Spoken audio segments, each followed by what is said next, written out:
क्या आप जानते हैं कि आज क्या हुआ? आज राधा मैडम ने अपने साइंस पीरियड में अपनी पूरी 6th क्लास को खेलने के लिए खेल के मैदान में भेज दिया। सब बच्चे बहुत खुश। लेकिन राधा मैम ने ऐसा क्यों किया? आइए सुनते हैं इस एपिसोड में।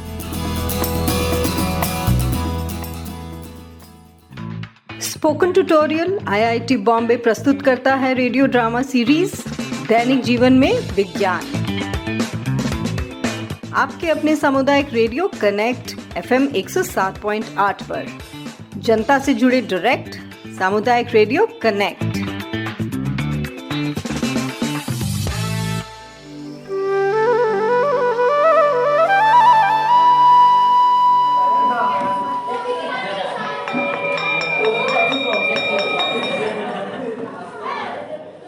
Good morning class. Good morning ma'am.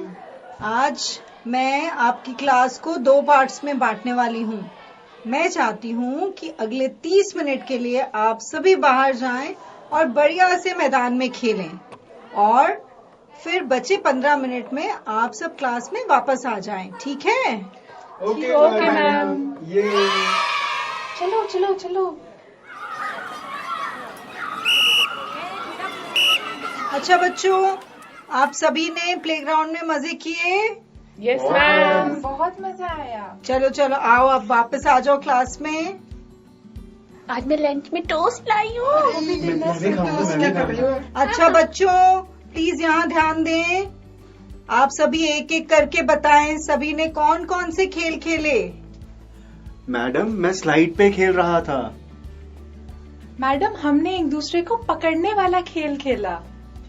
Madam, मैं मैरी गो राउंड पे गई थी। मैडम, मैंने गेंद से खेला।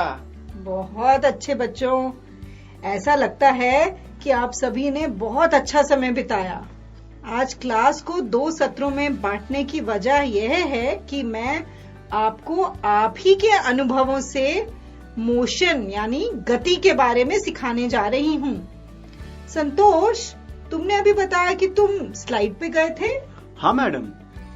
क्या आप मुझे बता सकते हैं कि स्लाइड करने पर क्या हुआ था? मैं ऊपर चढ़ गया और स्लाइड के टॉप पर बैठ गया। अपने आप को नीचे धकेला और नीचे गिर गया। बहुत मजा आ रहा था मैडम। तो जो भी वस्तु गति करती है उसे ध्यान से समझिए, उसे गतिमान कहते हैं। क्या कहते हैं? गतिमान। हाँ, गतिमान किसी अन्य वस्तु के संबंध में भी हो सकती है।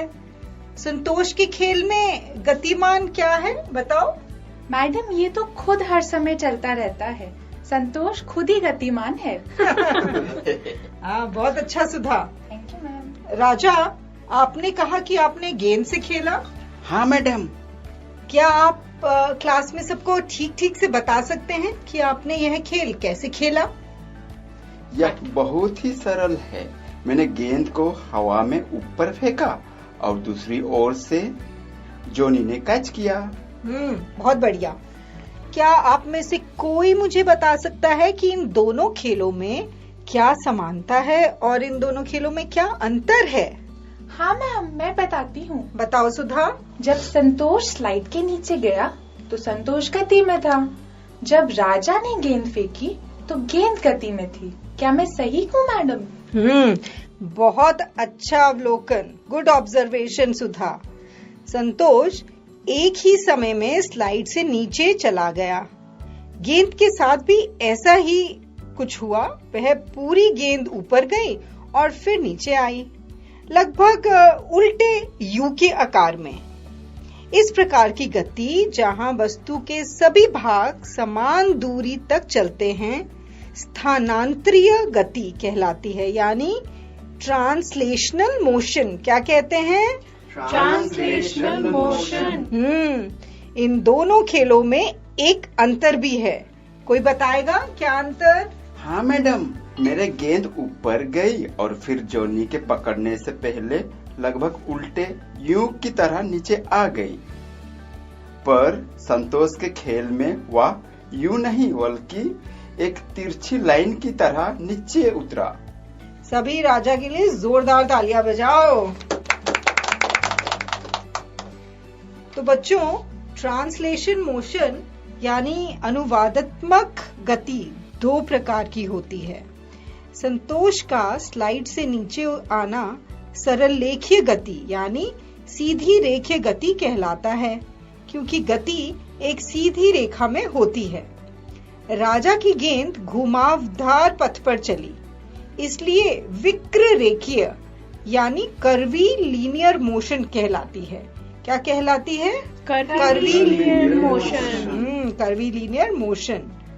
मैडम, क्या अलग अलग हिस्सों के लिए अलग अलग दूरी तय करना भी संभव है? हाँ बिल्कुल संतोष। राम्या, तुमने बताया कि तुम मैरी गो राउंड पर गई थी। जी मैम, मैं मैरी गो राउंड पे गई थी। तो क्या राम्या, आप क्लास में सभी को मैरी गो राउंड के बारे में बताइए, वहाँ खेल कैसे किया आपने? हाँ मैम, वहाँ एक मोटा सा खम्बा था, उसके ऊपर एक फट्टा था और उस फट्टे से कई खिलौने लटके हुए थे, घोड़े लटके हुए थे मैम। विशाल, जाहिर, पायल और मैंने सभी ने राइड लेने का फैसला किया और हमने बारी बारी से राइड ली। यदि हम एक घोड़े को धक्का देते थे तो पूरा स्लैब हिलता था, दूसरे घोड़े इधर उधर भागते थे। बहुत बढ़िया राम्या, यह खेल घूर्णी गति यानी रोटेशनल मोशन का एक आदर्श उदाहरण है।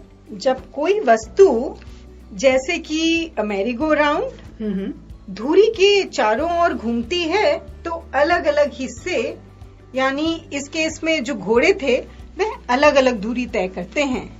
इस प्रकार की गति को घूर्णी गति कहा जाता है। क्या कहा जाता है? घूर्णी गति। Very good. मैडम, मैं तो पींग झूलने चली गई थी, ये कैसी गति है? आप पहले ये बताइए मीरा कि आपने यह झूला झूला कैसे? जी मैम, मैं पींग झूले पर बैठ गई थी मैम। मैंने एक दो बार अपने पैरों से खुद को आगे पीछे किया और फिर अपने पैर ऊपर कर दिए। झूला आगे पीछे होता रहा और थोड़ा धीमा हुआ, फिर रुक गया। इस तरह झूली मैम मैं। बहुत अच्छा मीरा।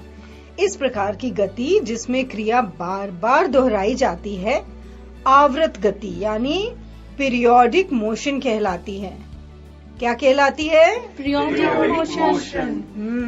और सुधा, तुमने कहा था कि तुम दौड़ना और पकड़ने का खेल खेला। हाँ मैडम। क्या आप में से कोई यह अनुमान लगा सकता था कि मीरा किसी विशेष समय में किस दिशा में जाएगी और कितनी दूरी तय करेगी? नहीं मैडम। इसे गैर आवधिक गति यानी नॉन पीरियोडिक मोशन कहा जाता है। क्या कहा जाता है? Non periodic motion. मैम, जब हम अगली बार खेलने जाएंगे ना, तो आज जो आपने समझाया वो सारी बातें हमको जरूर याद रहेंगी। बहुत अच्छा स्टूडेंट्स, हम सभी अपने दैनिक जीवन में गति का अनुभव करते हैं। आप सभी अगली क्लास में दैनिक जीवन में गति से जुड़े उदाहरण लेके आना और सभी के साथ शेयर करना। ओके? Okay ma'am. दैनिक जीवन में विज्ञान, यह स्पोकन ट्यूटोरियल IIT बॉम्बे द्वारा सामुदायिक रेडियो कनेक्ट FM 107.8 पर प्रस्तुत किया गया। जनता से जुड़े डायरेक्ट, यही है सामुदायिक रेडियो कनेक्ट। तो सुनना न भूलें। क्या आप अपने दैनिक जीवन में गति से जुड़े कुछ उदाहरण सोच सकते हैं? कृपया हमारे साथ साझा करें। हमें आपके जवाबों का इंतजार रहेगा। हमारा स्टूडियो नंबर है 9813164542 और रिकॉर्ड नंबर है 014682962220। तो बने रहें कम्युनिटी रेडियो कनेक्ट FM 107.8 के साथ, जनता से जुड़े डायरेक्ट, कम्युनिटी रेडियो कनेक्ट।